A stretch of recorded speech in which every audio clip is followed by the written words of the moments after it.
Everyone, this is Seema and I welcome you all in Civil Academy YouTube channel. चलिए discuss करते हैं आज का पार्ट 4 ऑफ। इसके बारे में हम बात करेंगे physiography of India. As you all know कि हमारी ज्योग्राफी की इंडियन ज्योग्राफी की सीरीज चल रही है and this is presented by me Seema Agarwal. And मेरे पास 3+ ईयर्स का टीचिंग एक्सपीरियंस है। बेसिकली जिन सब्जेक्ट्स के लिए मैं यहाँ पे जानी जाती हूँ, it is geography, current affairs, international relations. अगर आपने लास्ट पार्ट 3 नहीं देखे हैं तो प्लीज उसको आराम से जल्दी से देख लीजिए आप। ठीक है, चलिए मूव करते हैं फर्दर। एंड एक और इम्पॉर्टेंट बात कि आपने अगर टेलीग्राम ग्रुप नहीं ज्वाइन किया है तो please join this Telegram group Civil Academy IAS as soon as you can, right? चलिए स्टार्ट करते हैं फिजियोग्राफी ऑफ इंडिया। सबसे पहले जब हम शुरू करें फिजियोग्राफी ऑफ इंडिया को, जस्ट सी कि what is physiography actually means. Physiography का रियल में मीनिंग क्या है? So basically physiography is the study, it is the study of what, किस चीज का स्टडी है, किस चीज का अध्ययन है? तो this is the study of features and attributes of earth land surface. Earth की जो लैंड सरफेस है उसमें किस तरीके के फीचर मिल रहे हैं, वेदर माउंटेन है, कहीं पर आपका प्लेन है, कहीं पे प्लेटू एरिया है। तो इस पूरी चीज को स्टडी करना, तो study this thing as known as physiography, right? India का हमें पता है, अब इंडिया का क्यों स्टडी कर रहे हैं? बिकॉज इंडिया की physiological diversity is very vast, बहुत वास्ट डाइवर्सिटी है फिजियोलॉजिकली। इंडिया के बहुत अलग अलग फीचर्स, एक जगह से दूसरी जगह जाने पर हमें कई सारे फीचर्स इंडिया के दिखाई देते हैं। इंडिया में कहीं पे माउंटेन है, कहीं पे प्लेटू है, कहीं पे प्लेन है, प्लेटूज में भी कहीं पे छोटा प्लेटू है, कहीं पे बड़ा प्लेटू है। तो ये सब that all comes under the physiography और यही हमें इसमें डिस्कस करना है, right? Now the question comes कि फिजियोग्राफी या फिजियोलॉजी जो है क्यों बनती है या कैसे बनती है? So mainly in geography there are 2 reasons जिनकी वजह से आपकी फिजियोग्राफी बनती है। First is the endogenic region and another is the exogenic region। तो endogenic and exogenic। endogenic क्या हो सकते हैं? अर्थ के अंदर बहुत सारे फोर्सेस हैं, there are internal forces in the earth, है ना, जिसकी वजह से आपकी जो लैंड सरफेस है वो अलग अलग हो रही है। जैसे कहीं वोल्केनो आ जाता है, this is because of the internal structure of the earth की वजह से वोल्केनो आता है और उसकी वजह से आपका कहीं पे पहाड़ बन जाता है, कहीं पे माउंटेन बन जाता है, जिसे हम वोल्केनिक माउंटेन कहते हैं। सम फीचर्स आपके इस वजह से फिजियोग्राफी डेवलप होती है। Another could be the exogenic. Exogenic में क्या होता है? हमारा बहुत बड़ा मिट्टी का टीला था, धीरे धीरे एयर आई वहां पर, पानी आया वहां पर और वो मिट्टी के माउंटेन को या टीले को उसने क्या कर दिया? प्लेन में चेंज कर दिया। तो weathering, erosion, these are the features या आप कह सकते हैं फोर्सेस, एक्सोजेनिक फोर्सेस हैं जिनकी वजह से फिजियोग्राफी इंडिया की डिसाइड होती है, राइट? तो I hope this will be clear कि what is physiography means. And India की physiological diversity is very vast and this is due to the 2 reasons, one is endogenic reason and other one is exogenic reason.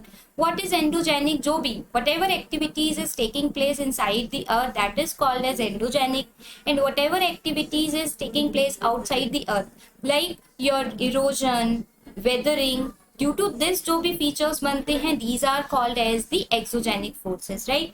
Now जैसे कि आप यहाँ देख भी पा रहे हैं, this is the Himalayan mountains, this is the desert इलाका, दिस इज द प्लेन इलाका and this is the your western Ghat इलाका।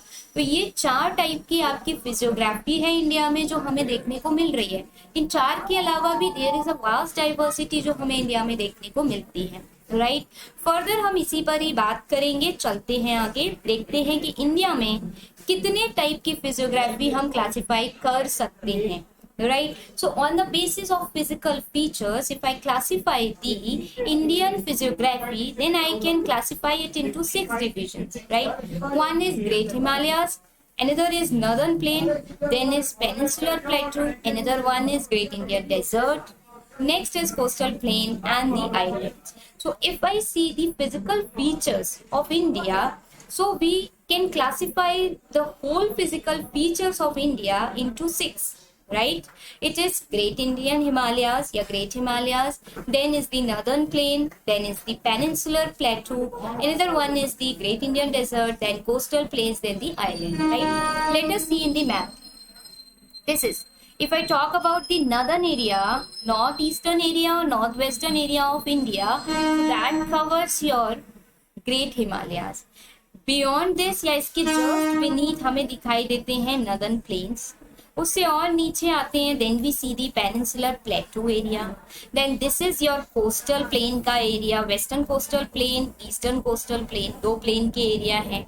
दिस इज योर आइलैंड का area and this is your great Indian का एरिया, राइट।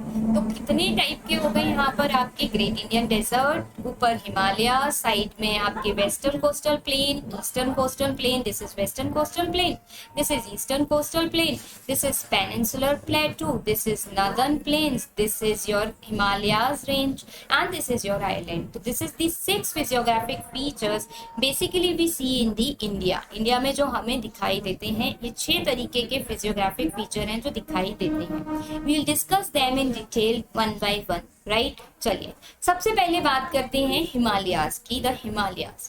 तो Himalayas as I said they are in the northern part, in the northeastern part as well as in the northwestern part of India. And what is the type और किस तरीके के हैं, तो they are young and fold mountain, नए हैं और मुड़े हुए हैं, या वलित पर्वत हैं, नए वलित पर्वत हैं।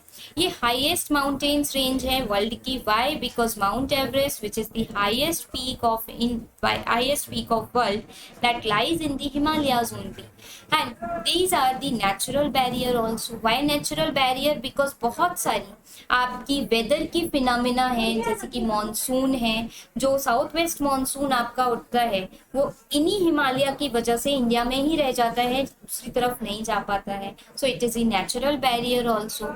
It is the extreme cold, snow, rugged topography discourage the neighbors to enter India through Himalayas. So it is also the helpful for the internal as well as external security of India. So it is a security shield, या आप कह सकते हैं एक तरीके से ढाल की तरह काम करता है हिमालय इंडिया के लिए स्पेसिफिकली, राइट। और अगर हम इसका एक्सटेंशन देखें तो वेस्ट से लेकर ईस्ट डायरेक्शन में ये रन करता है, that is from the Indus, this is the Indus river जो फ्लो कर रही है यहाँ पर, एंड ईस्ट में लास्ट इज द ब्रह्मपुत्र। तो एक्सटेंशन की अगर मैं बात करती हूँ हिमालय की, तो इंडस से लेकर के ब्रह्मपुत्र तक फैला हुआ है, वेस्ट टू ईस्ट इसका एक्सटेंशन इस तरीके से, राइट। चलिए नेक्स्ट आगे चलते हैं। अब अगर और कुछ हिमालय के बारे में हम जानना चाहते हैं तो it is the mountain range in Asia, जो क्या सेपरेट कर रही है, it is separating plains of Indian subcontinent from Tibetan plateau से सेपरेट करती है। Major rivers like Indus, Ganga, Tsangpo या ब्रह्मपुत्र, यहाँ पे नाम याद रखिएगा, सैंगपो किसका नाम है, ब्रह्मपुत्र का नाम है, ये सब हिमालय से राइज करती हैं। हिमालय और क्या करता है, कल्चर को भी शेप करता है। हिमालय में जो पीक्स हैं they are very sacred for Hinduism and Buddhism, like Gangotri सुना होगा आपने, Yamunotri is there, Badrinath, Kedarnath, Nanda Devi, these all are the sacred peak in the Hinduism as well as in the Buddhism. तो हिमालय का इम्पोर्टेंस अगर मैं ओवरऑल बात करती हूँ तो it is important as the security point of view, it is important for the your water resource point of view, because a number of rivers just like Indus, Ganges, Sangpo, these originate or rises from the Himalayas. It is also important for the culture point of view because a number of checkered peaks like Nanda Devi, Gangotri, Yamunotri, which is the sacred peaks for Hinduism and Buddhism, they lies in the Himalayas. It is work as a weather shield, या आप कह सकते हैं कि जो weather की negative जो भी आपकी फिनोमिना है उनसे बचाता है, तो it is a natural barrier also. Extension कितना है, वेस्ट से लेके ईस्ट तक, इंडस से स्टार्ट होता है and ended in the Brahmaputra, right. Now the question come, how the Himalayas form, what is the science or what is the process behind the formation of Himalayas? So it is simple, the convergence of plate, right? Remember, this is the convergence of plate which forms the Himalayan. So there is two plates, Eurasian plates and the Indo-Australian plates. By the time Indo-Australian plate move northward, north side में Indo Australian plate move कर रही है about 71 million year ago. ये start करती है move करना, आप देखिए मूव करती जाती है एंड टिल्ट होती जाती है, सीधी होती जाती है, इक्वेटर से ऊपर उठती है और जाकर के यूरेशियन प्लेट से टकरा जाती है। एंड जो सेडिमेंट्स यहाँ पर बीच में फंसे हुए थे, देखिए यहाँ पर जो बीच में जो भी सेडिमेंट है, जैसे जैसे प्लेट ऊपर उठ रही है ये सेडिमेंट्स भी ऊपर उठते चले जा रहे हैं and finally they make the Himalaya. So generally, the formation of Himalaya is due to the convergence of Eurasian plate as well as the Indo-Australian plate. So there is a movement of Indo-Australian plate towards the Eurasian plate and उसके टकराने से आपका हिमालय पर्वत का निर्माण हुआ है। Now the question is the it is still moving? So my answer is yes. ये अभी भी मूव कर रही हैं और एवरी ईयर हिमालय की जो ऊंचाई है वो बढ़ती जा रही है।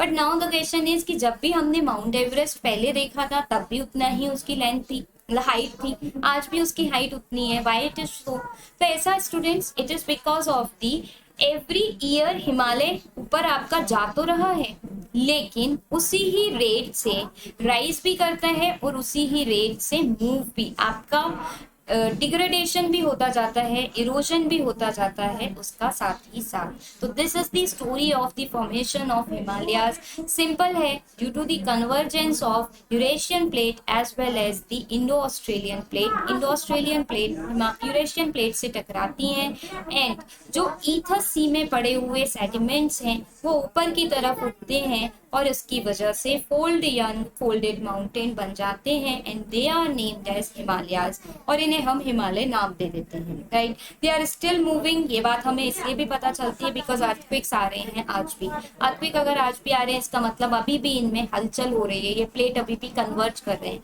बिकॉज वी नो कि कन्वर्जेंस की वजह से ही आपका अर्थक्वेक आते हैं। प्लेट्स जब कन्वर्ज करती हैं then we feel the earthquake. Right, तो this is the story of the formation of Himalayas. Right, तो आज सिर्फ इतना ही रखेंगे, हिमालय के फॉर्मेशन तक ही। Physiographic division of Himalayas we will discuss in the next class, so still tune the civil academy. और इसका पार्ट 1, पार्ट 2, पार्ट 3 अगर आप लोगों ने नहीं देखा है तो मस्ट वॉच दिस बिकॉज एक कंटिन्यूटी में देखेंगे तो आप पूरी इंडियन ज्योग्राफी क्रैश कोर्स के अंदर फटाफट से रिवाइज कर पाएंगे। ठीक है, एक और हमारे चैनल पर बहुत इंपॉर्टेंट वीडियो आया था, I mean it is a podcast, आप देखिएगा, it is related to nuclear test. अगर आप लोगों ने नहीं देखा है तो must watch it, share it with your friends as well and like the channel, subscribe the channel and don't forget to share it with the others. Right, तो चलिए, thank you so much, have a nice day. आज इतना ही रखते हैं। Thank you all of you, thank you very much.